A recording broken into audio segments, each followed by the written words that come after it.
திராவிட model அரசு என்றுமே கடைக்கோடி சாமானிய மக்கள் என தொடங்கி மாற்றுத்திறனாளிகள் நடுத்தர வர்க்க மக்கள் என பயணித்து அரசு பணியாளர் வரை எல்லாருக்கும் எல்லாம் என்ற தாரக மந்திரத்தை முழங்கி அனைவருக்குமான அரசாக விளங்கி வருகிறது.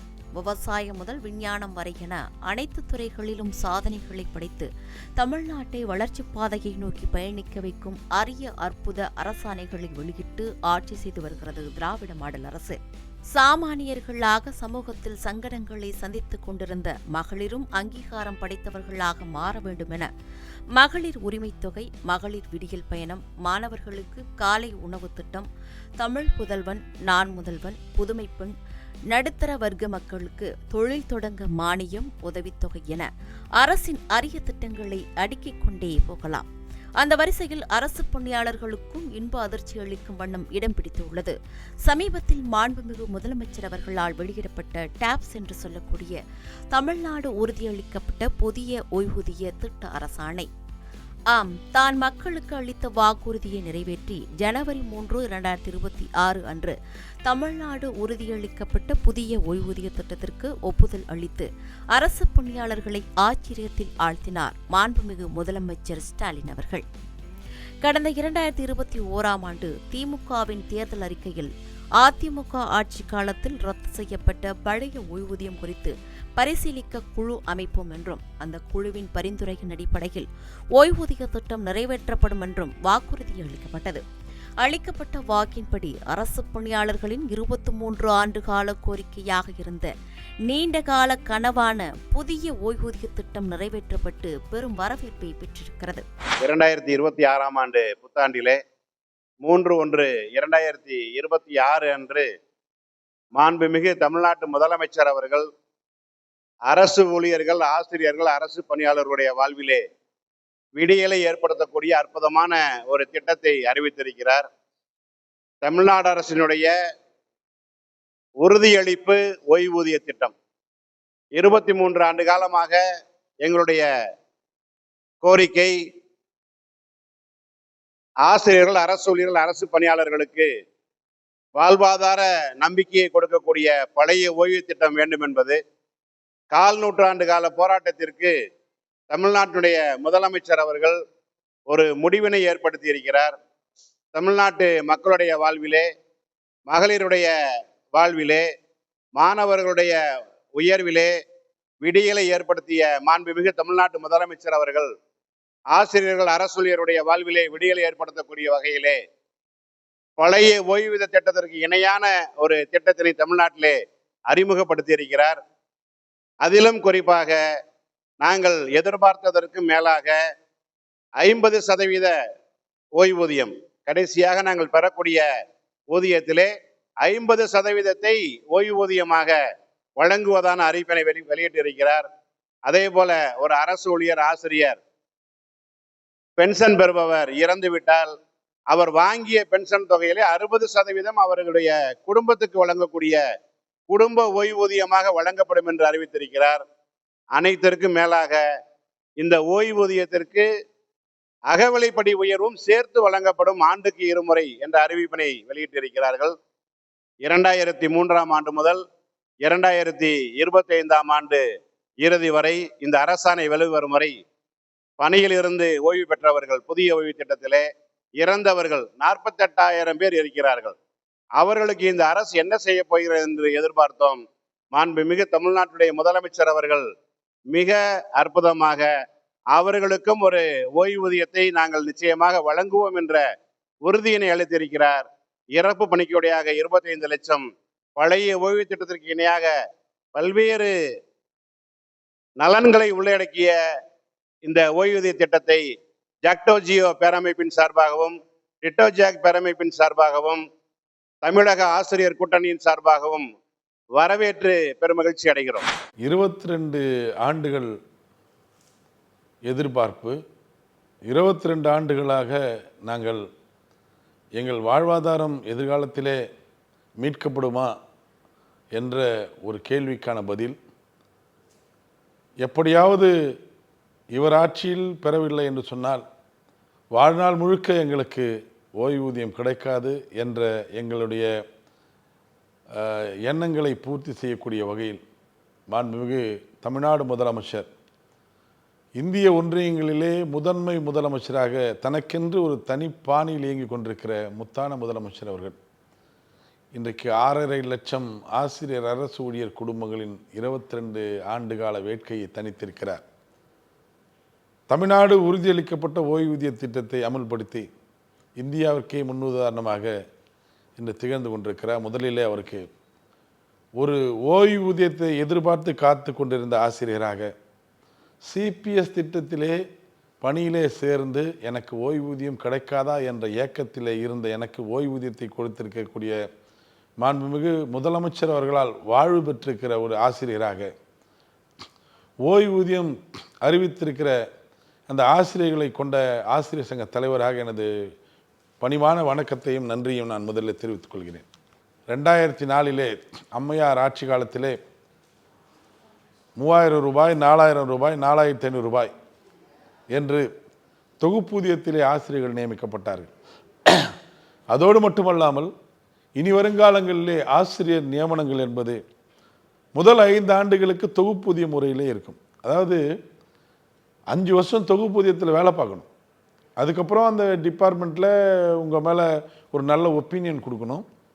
அந்த ஒப்பீனியன் கொடுத்தா அதுக்கப்புறம் உங்களை பர்மனெண்ட் பண்ணதை பற்றி அரசு பரிசீலிக்கும் என்ற அடிப்படையில் 53,000 பேரை அம்மையார் அவர்கள் தொகுப்பூதியத்தில் நியமித்தார்கள்.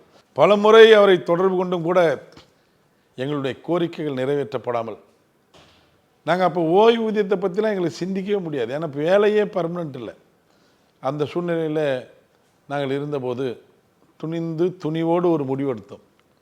எதிர்க்கட்சி தலைவராக இருந்த மாண்புமிகு முன்னாள் முதலமைச்சர் டாக்டர் கலைஞர் அவர்களை நேரிலே சென்னை அண்ணா அறிவாலயத்திலே சந்தித்து எங்களுடைய வாழ்க்கை கேள்விக்குறியாக்கிறது. எப்படி? தொகுப்பூதியத்தில் இந்த தொகுப்பூதிய முறையை நீங்கள் ரத்து செய்ய வேண்டும், நாங்கள் வாழ்நாள் முழுக்க உங்களுக்கு நாங்கள் நன்றியோடு இருப்போம் என்று ஒரு கோரிக்கை வைத்தபோது அவரும் கூட நான் சொன்னார், நிச்சயமாக என்னை ஆட்சிக்கு வரையுங்க, வந்தால் செய்கிறேன் என்று சொல்லி தேர்தல் அறிக்கையிலே எங்களுடைய கோரிக்கையை சேர்த்து கடந்த 2006ஆம் ஆண்டு ஆட்சி பொறுப்பேற்று சென்னை தலைமைச் செயலகத்துக்கு கீழே சென்று ஒரு 5 கையெழுத்துக்களை போடுகிறார். அந்த 5 கையெழுத்திலே 3வது கையெழுத்து இனி ஆசிரியர் நியமனங்களில் தொகுப்பூதிய முறை ரத்து என்று. ஒரே கையெழுத்தில் 53,000 ஆசிரியர் பெருமக்களை காலமுறை ஊதியத்துக்கு கொண்டு வந்த கருணை கடவுள் முத்தமிழறிஞர் டாக்டர் கலைஞர் அவர்கள். அப்போ தான் தெரியும் இந்த கையில் எங்களுக்கு தொகுப்பூதியம், இந்த கையில் கான்ட்ரிபியூட்டரி பென்ஷன் ஸ்கீம் என்ற ஒரு ஸ்கீம், சிபிஎஸ் திட்டம். பென்ஷனே இல்லைன்றதை நாங்கள் பர்மனெண்ட்டானோன்னு தான் யோசிக்கிறோம். ஏன்னா நாங்கள் வேலையே உறுதிப்படுத்தப்படாத தொகுப்பூதியத்தில் பணியில் இருக்கக்கூடிய ஆசிரியர்கள் எங்களுக்கு உண்மையாகவே பணியில் சேரும்போது அதை பற்றின போதுமான புரிதல் இல்லை. அப்பாயின்மெண்ட் வேலை கிடைச்சா பரவாயில்ல. அப்புறம் கலைஞர் அவர்கள் காலமுறை ஊதியம் கொடுத்து அவர்களுக்கெல்லாம் நாங்கள் நன்றி அறிவிப்பு மாநாட்டை நடத்தியெல்லாம் பிறகுலாம் தான் எங்களுக்கு தெரியும் எங்களுக்கு ஓய்வூதியம் என்ற ஓய்வூதியம் நாங்கள் கான்ட்ரிபியூட்டரி பென்ஷன் ஸ்கீமில் இருக்கிறோன்ற அந்த ஒரு தீவிரமான புரிதலே அப்போ தான் எங்களுக்கு வருது. அப்பாயின்மெண்ட் ஆர்டர் கொடுக்கும்போது நாங்கள் அதை பற்றி பேசலாம். ஆனால் அப்பயே கொடுத்துட்டாங்க. இந்திய ஒன்றியத்திலே பிஜேபி அரசு முதல் முறையாக இந்த கான்ட்ரிபியூட்டரி பென்ஷன் என்ற திட்டத்தை, பழைய ஓய்வூதிய திட்டத்தை ரத்து செய்துவிட்டு கொண்டு வருகிறது. அவர்கள் கொண்டு வருவதற்கு முன்பாக அம்மையார் அவர்கள் ஒரு வருடம் முன்னாகவே தமிழ்நாட்டில் அதை கொண்டு வராங்க. அந்த கொண்டு வந்ததில் முதல்ல இருக்கக்கூடிய ஆட்கள் என்ன, இந்த பக்கம் தொகுப்பூதியம், இந்த பக்கம் சிபிஎஸ் திட்டம். பாருங்கள், அன்றைக்கு இந்த கையில் இயேசு சிலுவையில் அரைஞ்சா மாதிரி எங்களுக்கு இந்த கையில் தொகுப்பூதிய முறை, இந்த கையில் கான்ட்ரிபியூட்டரி பென்ஷன் இல்லாத முறை. நன்றியோடு நான் ஒன்றை சொல்ல கடமைப்பட்டிருக்கிறேன். இந்த கையில் அடிக்கப்பட்டிருந்த தொகுப்பூதிய முறையை ஒழித்து காலமுறை ஊதியத்தை 2006 முத்தமிழறிஞர் டாக்டர் கலைஞர் அவர்கள் எங்களுக்கு வாழ்க்கு தந்தார். நாங்கள் 53,000 பேர் மட்டும் இல்லை, அதை தொடர்ந்து லட்சக்கணக்கான ஆசிரியர்கள் நேரடியாக காலமுறை ஊதிய அன்றைய தினமே வருவதற்கு காரணமே அந்த ஆணை தான். 2006 அது. இப்போ 2026 பார்க்குறோம். எப்படி ஒற்றுமை பாருங்கள். 2026 இந்த கையில் அடிக்கப்பட்டிருந்த அந்த ஆணையை பிடிங்க இருந்த இந்த கையில் என்ன, கான்ட்ரிபியூட்டரி பென்ஷன் ஸ்கீம் என்ற ஒரு ஸ்கீமில் இந்தியாவிலே முதலாவது ஆளாக திணிக்கப்பட்டிருந்த எங்களுக்கு அந்த ஆணையை எடுத்துவிட்டு இன்றைக்கு எங்களுக்கு ஓய்வூதியத்தை உறுதிப்படுத்தி எங்கள் வாழ்வாதாரத்தை காப்பாற்றி ஓய்வு கால வாழ்க்கைக்கு ஒரு வசந்தத்தை ஏற்படுத்த மாதிரி மாண்புமிகு தமிழ்நாடு முதலமைச்சர் தமிழ்நாடு உறுதியளிக்கப்பட்ட ஓய்வூதிய திட்டத்தை அமல்படுத்தி 2006 முத்தமிழஞ்சு டாக்டர் கலைஞர் அவர்களின் புதல்வர் மாண்புமிகு தமிழ்நாடு முதலமைச்சர் முத்துவேல் கருணாநிதி ஸ்டாலின் அவர்கள் இந்த கையில் இருந்த அந்த பென்ஷனுக்கும் ஒரு வீடியோ கண்டிருக்கிறார். முன்னாள் முதலமைச்சர் எடப்பாடி பழனிசாமி அவர்களே, இந்த நாங்கள் ஒரு தடவை கூட தலைமை செயலகத்தில் அவர் அலையில் அஃபிஷியலாக பார்த்ததில்லை. ஒரே ஒரு முறை ஈரோட்டு செங்கல்வராயல் அந்த மாளிகையில் ஏதோ கெஸ்ட் ஹவுஸில் பார்க்க வச்சாங்க ஒரு முறை. இதுதான் அவர் கடந்த ஆட்சி காலத்தில் எங்களை சந்தித்து பேசினது. எத்தனையோ போராட்டங்கள், சிறை தண்டனை, குற்றவியல் நடவடிக்கை, கடுமையான பணியிடை மாற்றங்கள், அடக்குமுறைகள், ஊதிய நிறுத்தங்கள், பல வகையான அடக்குமுறைகள் ஆண்டு. அதோட ரொம்ப கேவலமாக முதலமைச்சர் இன்றைக்கி அக்கறையோட பல எங்களுக்காக கோரிக்கையெல்லாம் விடுறார். பாவம், இந்த பென்ஷன் திட்டத்தில் ஏமாற்றி விட்டார்கள் என்றெல்லாம் சொல்கிறார்.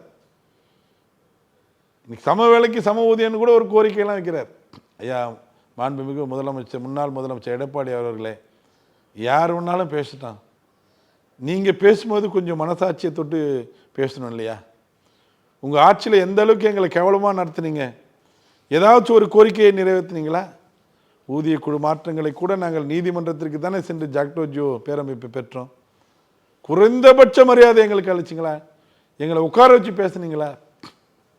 இதெல்லாம் இல்லாமல் இன்றைக்கி எங்களுக்காக நீலி கண்ணீர் வடிப்பது எந்த அளவுக்கு நியாயம்னு எங்களுக்கு தெரில. ரொம்ப வேதனையோடு பதிவிடுறேன். நாங்கள் போராடிய போது பக்கம் பக்கமாக விளம்பரத்தை கொடுத்தவர்கள். நாங்கள் போராடும் போது எங்கள் போராட்டத்தை ஒரு முதலமைச்சரே ஒரு எலிமெண்ட்ரி ஸ்கூல் எச்எம்மோட சம்பளத்தை கொச்சப்படுத்தி பேசிய அந்த வடுக்களை எல்லாம், அதெல்லாம் நெஞ்சில் செதுக்கப்பட்ட வடுக்கள். அதெல்லாம் மறப்பாங்களா? அரசு ஊழியர்கள், ஆசிரியர்கள் மறப்பாங்களா? எங்களுடைய கோரிக்கையில் நியாயத்தன்மை உணர்ந்து பழைய ஓய்வூதிய திட்டத்தில் இருக்கிற அத்தனை அம்சங்களையும் நாங்கள் எதிர்பார்க்காத விஷயம் டேப்ஸில் எல்லாத்தையும் கொடுத்துட்டார். இன்னைக்கு அரசாணை வெளியே வரும்போது கம்யூட்டேஷன் ஒன்று இல்லாமல் வந்து அதையும் கொடுத்துட்டார்.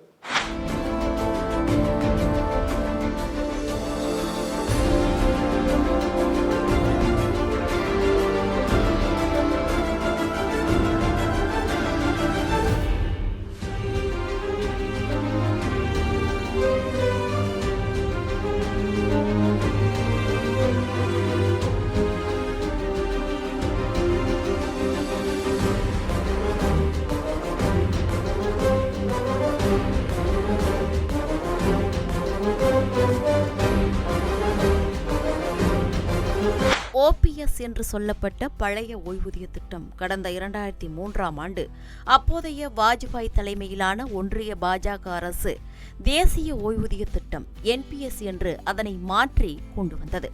இதையடுத்து உடனடியாக தமிழ்நாட்டில் பாஜக அரசுடன் கூட்டணியில் இருந்த ஜெயலலிதா தலைமையிலான அதிமுக அரசு பழைய ஓய்வூதிய திட்டத்தை ரத்து செய்து உத்தரவு பிறப்பித்தது. பழைய ஓய்வூதிய திட்டத்தால் அரசுக்கு எதிர்காலத்தில் அதிக நிதிச்சுமை ஏற்படும் என்பதால் அதனை என்பிஎஸ் என்று மாற்றி உத்தரவிட்டனர். ஊழியர்களின் பங்களிப்பையும் அரசின் பங்களிப்பையும் உள்ளடக்கிய சந்தை அபாயங்களுக்கு உட்பட்டதாக இருந்தது என்பிஎஸ் என்று சொல்லக்கூடிய தேசிய ஓய்வூதிய திட்டம். தமிழ்நாடு உட்பட அனைத்து மாநில பணியாளர்களும் நாடு முழுவதும் போராட்டத்தில் ஈடுபட்டனர். குறிப்பாக தமிழ்நாட்டில் காலி பணியிடங்களை நிரப்புதல், சம வேலைக்கு சம ஊதியம் உள்ளிட்ட 10 அம்ச கோரிக்கைகளை வலியுறுத்தி அரசு ஊழியர்கள் மற்றும் ஆசிரியர்களின் கூட்டமைப்பான ஜாக்டோஜியோ, போட்டோஜியோ உள்ளிட்ட அமைப்புகள் போராட்டம் நடத்தி வந்தனர். ஆனால் அவர்களின் கருத்துக்களுக்கு அதிமுகவும் ஒன்றிய பாஜக அரசும் செவிசாய்க்கவே இல்லை. அதற்கு பிறகு வந்த எடப்பாடி பழனிசாமி அரசும் அரசு பணியாளர்களை அலட்சியப்படுத்தி கண்டுகொள்ளாமல் விட்டது. ஆனாலும் அரசு பணியாளர்கள் தங்களது போராட்டங்களை 23 ஆண்டு காலமாக கைவிடாமல் முன்னெடுத்தனர். அவர்களுக்கு துணையாக அப்போதைய எதிர்க்கட்சியாக இருந்த மாண்புமிகு முதல்வர் ஸ்டாலின் அவர்களும் போராட்டத்தில் ஈடுபட்டார். இதையடுத்து கடந்த 2021ஆம் ஆண்டு சட்டமன்ற தேர்தல் வாக்குறுதியில் புதிய ஓய்வூதிய திட்டம் நடைமுறைப்படுத்தப்படும் என்று தெரிவித்த திராவிட மாடல் அரசு அதனை தற்போது சாத்தியப்படுத்தி சாதனை படைத்துள்ளது. தலைவர் கலைஞர் வழியிலேயே ஆசிரியர் அரசு ஊழியர் தன்னுடைய இதயத்திலேயே வைத்துக்கொண்டு ஒரு பாதுகாத்த உறுதிப்பாடை இந்த 3/1/2026 அன்று அவர் அறிவித்த தமிழ்நாடு உறுதிப்படுத்தப்பட்ட பென்ஷன் டாப்ஸ் என்கின்ற அந்த திட்டம் ஒரு மகத்தான திட்டமாக அறிவித்தார். இதனால் எங்களுடைய கால் நூற்றாண்டினுடைய யுத்தகாலம் முடிவுக்கு கொண்டு வரப்பட்டது. நான் இருக்கிறேன் என்று கடந்த ஆட்சியில் எதிர்க்கட்சி தலைவராக இருக்கும் பொழுது எங்களுடைய போராட்ட களத்துக்கே வந்து இந்த ஆட்சியில் உங்களுடைய உடலை வருத்தி கொள்ள வேண்டாம், இவர்கள் செய்ய மாட்டார்கள், நாம் வரும்பொழுது அதை செய்து தருகிறேன் என்று உறுதியளித்த தலைவர், சொன்னதை செய்து சொல்லாத சில விஷயங்களும் எங்களுக்கு செய்து கொடுத்த தலைவராக முத்தமிழறிஞர் டாக்டர் கலைஞர் வழிவந்த முத்துவேல் கருணாநிதி ஸ்டாலின் என்ற மகத்தான தலைவர் தமிழ்நாட்டுக்கு கிடைத்த மிகப்பெரிய பொக்கிஷமாக கருதுகிறேன். மரியாதைக்குரிய இந்திய ஆட்சி பணியாளர் ககன்தீப் சிங் பேடி அவர்கள் தலைமையில் அந்த குழுவை அமைத்து எங்களிடத்தில் கோரிக்கை பெற்றார். அந்த கோரிக்கையை விரைவுபடுத்தி இடைக்கால அறிக்கையாக கொடுத்த பொழுது ஒரு 3 அமைச்சர்களை தமிழ்நாடு முதலமைச்சர் அந்த பேச்சுவார்த்தைக்கு நியமித்தார். அதில் குழுவுடைய தலைவராக மாண்புமிகு நம்முடைய பொதுப்பணித்துறை அமைச்சர் மரியாதைக்குரிய மாண்புமிகு அமைச்சர் வேலு அவர்களையும், அதே போன்று நிதித்துறை அமைச்சர் மாண்புமிகு தங்கம் தென்னரசு அவர்களையும், பள்ளிக்கல்வி அமைச்சர் எங்களுடைய பள்ளிக்கல்வி அமைச்சர் மரியாதைக்குரிய அன்பில் மகேஷ் பொய்யாமொழி ஆகிய பள்ளிக்கல்வி அமைச்சர் அவர்களையும், இந்த 3 பேர் கொண்ட குழு சாதாரண குழு அல்ல, முதலமைச்சரிடத்தில் கொண்டு போய் சேர்த்து எப்படியாவது பெற்று தர வேண்டும் என்ற முனைப்போடு எங்களுடைய உணர்வுகளை எங்களுடைய வழிகளை அவள் கொண்டு போய் அங்கே சமர்ப்பித்து இந்த குழுவுடைய தலைவராக இருந்த பொதுப்பணித்துறை அமைச்சர் மீண்டும் அந்த 3 அமைச்சர்களுக்கும் தமிழ்நாட்டு முதலமைச்சருக்கும் நான் நன்றியும் பாராட்டுகளையும் தமிழக ஆரம்பப்பள்ளி ஆசிரியர் கூட்டணியின் சார்பாகவும் ஜாக்டோஜியின் சார்பாகவும் லட்சக்கணக்கான ஆசிரியர் அரசூழியின் சார்பாகவும் நெஞ்சமெல்லாம் நிறைந்திருக்கிற தமிழ்நாட்டு முதலமைச்சருக்கு மீண்டும் நன்றி பாராட்டுகளையும் தெரிவிக்கின்றேன். அதன்படி ஓய்வூதியம் வழங்குவது குறித்த தகுந்த பரிந்துரைகளை வழங்க மாண்புமிகு அமைச்சர்கள் தலைமையிலான கமிட்டியை ஆரம்பித்து நிதிநிலை உள்ளிட்ட விவரங்களை ஆராய்ந்தார் மாண்புமிகு முதலமைச்சர் அவர்கள். பழைய ஓய்வூதிய திட்டத்தின் கீழ் அரசு அலுவலர்கள் மற்றும் ஆசிரியர்களுக்கு கிடைத்து வந்த பல்வேறு பலன்களை தொடர்ந்து அளிக்கக்கூடிய புதிய திட்டமாக தமிழ்நாடு உறுதியளிக்கப்பட்ட ஓய்வூதிய திட்டத்தை செயல்படுத்த கடந்த ஜனவரி 3ஆம் தேதி உத்தரவிட்டு அனைவரையும் மகிழ்ச்சியில் ஆழ்த்தினார் முதல்வர் அவர்கள். அரசின் புதிய உறுதியளிக்கப்பட்ட ஓய்வூதிய திட்டத்தில் ஏராளமான முக்கிய அம்சங்கள் உள்ளடக்கப்பட்டிருக்கின்றன. அதன்படி மாநில அரசு அலுவலர்கள் பெற்ற கடைசி மாத ஊதியத்தில் 50% உறுதியளிக்கப்பட்ட ஓய்வூதியமாக வழங்கப்படும். இவ்வாறு 50%த்திற்கு உறுதியளிக்கப்பட்ட ஓய்வூதியம் வழங்குவதற்கு பணியாளர்களின் 10% பங்களிப்போடு ஓய்வூதிய நிதியத்திற்கு தேவைப்படும் கூடுதல் நிதி முழுவதையும் தமிழ்நாடு அரசே ஏற்கும்.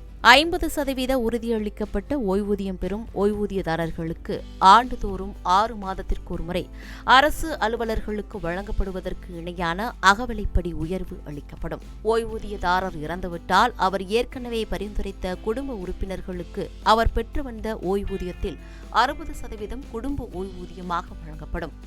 அரசு அலுவலர்கள் ஓய்வு பெறும்போதும் பணிக்காலத்தில் இறக்க நேரிடும் போதும் அவரவரின் பணிக்காலத்திற்கு ஏற்ப ரூபாய் 25 லட்சத்திற்கு மிகாமல் பணிக்கொடை வழங்கப்படும். புதிய உறுதியளிக்கப்பட்ட ஓய்வூதிய திட்டம் செயல்படுத்தப்பட்ட பின் ஓய்வூதியம் பெறுவதற்கான தகுதி பணிக்காலத்தை நிறைவு செய்யாமல் பணி ஓய்வு பெறும் அனைத்து அலுவலர்களுக்கும் குறைந்தபட்ச ஓய்வூதியம் வழங்கப்படும். பங்களிப்புடன் கூடிய ஓய்வூதிய திட்டத்தின் கீழ் பணியில் சேர்ந்து புதிய தமிழ்நாடு உறுதியளிக்கப்பட்ட ஓய்வூதியம் செயல்படுத்தப்படுவதற்கு முன்பு இடைப்பட்ட காலத்தில் ஓய்வூதியம் இன்றி பணி ஓய்வு பெற்றவர்களுக்கு சிறப்பு கருணை ஓய்வூதியம் வழங்கப்படும் என்ற பல்வேறு சிறப்பம்சங்கள் பணியாளர்களை பலன்களை நல்குவதாக அமைந்திருக்கின்றன. இன்றைய தினம் தமிழ்நாடு அரசு அறிவித்திருக்கும் டாப்ஸ் என்கின்ற தமிழ்நாடு அசூரன்ஸ் பென்ஷன் ஸ்கீம் என்ற திட்டத்திற்கு ஆசிரியர்கள், அரசூழியர் மற்றும் அரசு பணியாளர்கள் மத்தியில் பெருத்த வரவேற்பு கிடைத்திருந்தார் என்றால் அது மிகையாகாது. காரணம், இந்த திட்டம் இன்றைய தினம் நம்ம தமிழக அரசால் அறிவிக்கப்பட்டுள்ளது.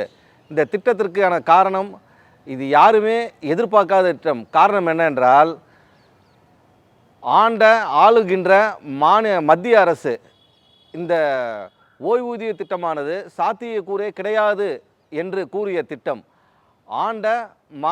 மாநில அரசை ஆண்ட எதிர்க்கட்சிகள் அன்றைய தினம் வாய்ப்பே இல்லை என்று கூறிய திட்டத்தை இன்றைய தினம் நம் தமிழக முதல்வர் அவர்கள் டாப்ஸ் என்கின்ற முத்தான ஓய்வூதிய திட்டத்தை கொண்டு வந்துள்ளார். இதற்கு தமிழ்நாடு ஆசிரியர் கூட்டணியின் சார்பாக தமிழக முதல்வர் அவர்களுக்கு இதயம் கனிந்த வாழ்த்துக்களையும் நன்றிகளையும் தெரிவித்துக் கொள்கின்றோம். எனக்கு இன்னும் நல்ல ஞாபகம் இருக்கின்றது. நான் 3000 ரூபாய் ஊதியத்தில் பணியமர்த்தப்பட்டேன். அப்பொழுது வந்து பார்த்தீங்கன்னா என்னோட உறவினர் ஒருவரே வந்து என்னை மிகவும் கேலி செய்தார். என்ன சொன்னாங்கன்னு பார்த்தீங்கன்னா, என்னடா நீ வந்து டீச்சர் ட்ரைனிங்கு, பிஏ, பிஎட் இந்த மாதிரி என்னென்னமோ படித்தேன்னு சொன்னாங்க. கடைசியில் பார்த்தா 3000 ரூபா சம்பளம் வாங்குற. இங்கே எஸ்டிடி பூத்தில் வந்து 10வது படிச்சுட்டு உட்கார்ற பொண்ணு 3000 தான் வாங்குது, நீயும் 3000 தான் வாங்குற அப்படின்னு சொல்லிட்டு மிகவும் கேவலமாக பேசினார்கள். அன்றைக்கெல்லாம் பார்த்தீங்கன்னா ஏன்டா இந்த மாதிரி ஒரு வாழ்க்கைன்னு சொல்லிட்டு மிகவும் குறுகிய நாட்கள் அது. ஆனால் பார்த்தீங்கன்னா இந்த நிலை இப்படியே போயிடுமா, 2004 அப்பாயின்மெண்ட் ஆனோம், இதே மாதிரியே கடந்துருமான்னு சொல்லிட்டு நடந்துக்கிட்டே இருந்த நேரத்தில் கரெக்டாக 2006 அன்றைய தினம் கலைஞர் அவர்கள் தேர்தல் வாக்குறுதியில் சொல்கிறார், அதாவது தொகுப்பூதியத்தில் நியமிக்கப்பட்ட அனைவரும் காலமுறை ஊதியத்துக்கு உட்படுத்தப்படுவர் என்று கூறுகிறார். இதை நம்பி அனைவரும் வாக்களித்தோம். அந்த 2006 வந்து பார்த்திங்கன்னா திராவிட முன்னேற்ற கழக ஆட்சி வந்து அமலானது.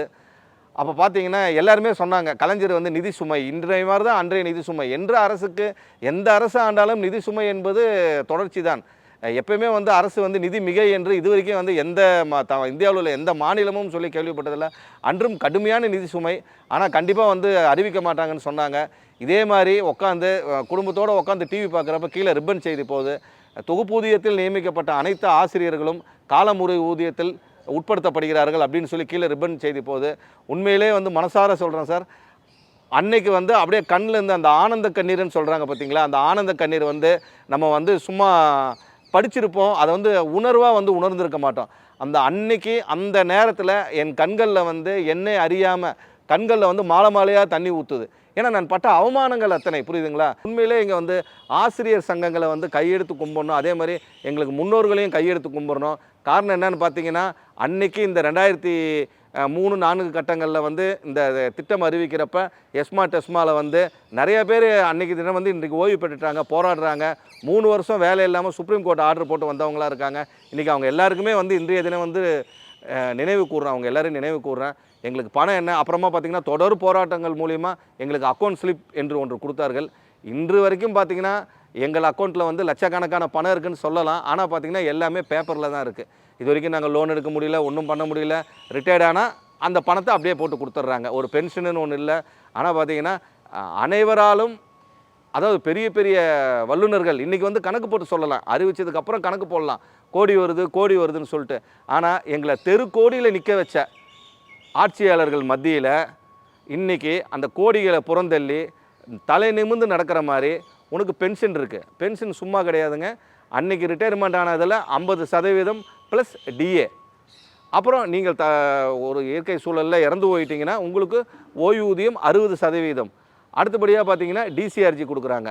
இந்த திட்டத்தை நாங்கள் முழுமையாக வரவேற்கின்றோம். கண்டிப்பாக வந்து ஓய்வு காலத்தில் எங்களுடைய குடும்ப, அதாவது என் இரத்த பந்தங்களான என் மகனோ என் மகளோ எங்களை பாதுகாப்பார்கள் என்கின்ற நம்பிக்கையை விட இந்த ஓய்வூதியம் எங்களை தலை நிமிர்ந்து இந்த சொசைட்டியில் எங்களை வாழ வைக்கும் என்பதில் எந்த விதமான மாற்று கருத்தும் கிடையாது. நம்ம வந்து இறைவனை வேண்டுறோம், இறைவனுக்கு வந்து உருவம் கிடையாது, நம்மளாக போட்டுக்கிட்ட உருவம் தான். இன்றைய தினம் வந்து அந்த இறைவனின் வாழும் தெய்வமாக நான் வந்து அந்த சிஎம் சாரை பார்க்குறோம். ஒன்றிய பாஜக அரசு தமிழ்நாட்டிற்கு நிதி ஒதுக்காமல் புறக்கணித்து வருவதால் இந்த திட்டத்தை அறிமுகப்படுத்துவதால் தமிழ்நாடு அரசு ஓய்வூதிய நிதியத்திற்கு கூடுதலாக ரூபாய் 13,000 கோடி அளிக்க வேண்டிய நிலை இருக்கிறது. ஆனாலும் மக்கள் நலனே முக்கியம் என்பதை கருத்தில் கொண்டு தமிழ்நாடு அரசு ஆண்டுதோறும் ரூபாய் 13,000 கோடியை அரசின் பங்களிப்பாக கொடுக்கிறது. இந்த பங்களிப்பு தொகை பணியாளர்களின் ஊதியத்திற்கேற்ப ஒவ்வொரு ஆண்டும் மேலும் உயரும் என்று உறுதியளித்து அரசு அலுவலர்கள் மற்றும் ஆசிரியர்களின் நலன்களை காத்திடும் பொருட்டு மேற்கூறிய செலவினங்களை தமிழ்நாடு அரசே முழுமையாக ஏற்றுக்கொண்டுள்ளது. பழைய ஓய்வூதிய திட்டத்திற்கு இணையான ஓய்வூதியத்தையும் பணப்பயன்களையும் பெற வழிவகுக்கும் இந்த திட்டத்தை அரசு அலுவலர்கள், ஆசிரியர்கள் முழு மனதாக வரவேற்று மகிழ்ச்சி அடைந்துள்ளனர்.